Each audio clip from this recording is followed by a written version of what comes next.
Au sommaire de ce live, le début de la fin pour le shutdown américain, les députés français qui font une pause dans leur examen budgétaire de la sécurité sociale et le moral des consommateurs américains au plus bas. Commençons tout d'abord par les temps forts de l'actualité et cette première avancée dans le feuilleton du shutdown aux États-Unis. Cette nuit, un accord provisoire a été conclu au Sénat entre républicains et démocrates.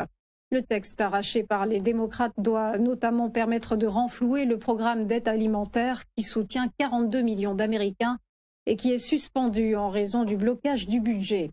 Le bras de fer n'est pas pour autant terminé entre les deux camps, puisque cet accord doit encore être signé par la Chambre des représentants. Une éclaircie tout de même 41 jours après le début de la paralysie budgétaire, dont les conséquences se font de plus en plus ressentir, notamment dans les aéroports. Ce week-end, de nombreuses perturbations étaient à déplorer, avec plus de 1800 annulations opérées dimanche par les compagnies aériennes, faute d'aiguilleurs du ciel. Un trafic fortement réduit en raison donc de ce blocage budgétaire qui se prolonge, avec des milliers d'employés fédéraux au chômage technique et des services administratifs à l'arrêt. Une impasse pour laquelle le ministre des Transports, Sean Duffy, redoutait hier un trafic aérien réduit à peau de chagrin pour les fêtes de Thanksgiving. Selon le CBO, Bureau fédéral du Congrès, ce shutdown record pourrait affecter la croissance en faisant chuter le PIB américain d'1 à 2% pour le quatrième trimestre 2025, faute d'accord avant la fin du mois. Retour en France avec ces 2 jours de pause dans le marathon budgétaire pour 2026. 3 semaines après le début des discussions, les députés ont adopté ce week-end la partie recettes du projet de loi de finances pour la sécurité sociale.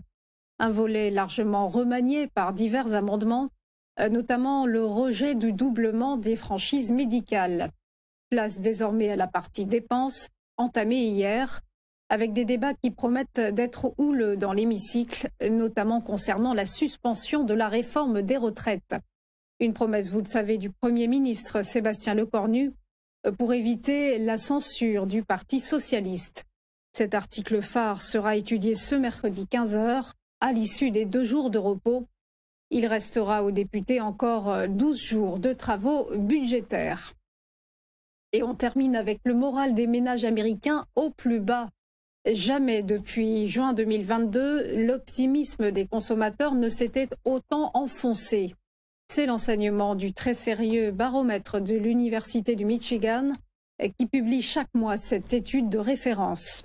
L'indice mesurant cette confiance a chuté à 50,3 points en novembre, soit un recul de 6,2% par rapport au mois précédent. En données annuelles, le plongeon est plus marqué. Il atteint moins 30% par rapport à novembre 2024. Un moral qui flanche à relier au blocage budgétaire qui s'éternise et qui touche tous les âges, tous les revenus et toutes les couleurs politiques de la population. Selon l'enquête, seuls les détenteurs des plus gros portefeuilles d'actions échappent à cette sinistrose portée par la vigueur des marchés. Cela nous amène au point bourse, justement, le rappel de la clôture des marchés vendredi dernier avec des places européennes plutôt moroses. Le CAC 40 s'est effrité de moins 0,18%. La cote parisienne se situe à 7 950 points et a reculé de moins 2,1% en bilan hebdomadaire. Outre-Rhin, à Francfort, le DAX s'est contracté de moins 0,69%, terminant à 23 569 points. Et sur l'ensemble de la semaine, la cote allemande s'est repliée de moins 1,62%. Direction Londres où le FTSE a perdu moins 0,55%. Il pointe à 9 682 points. Et en rythme hebdo, l'indice a cédé moins 0,19%.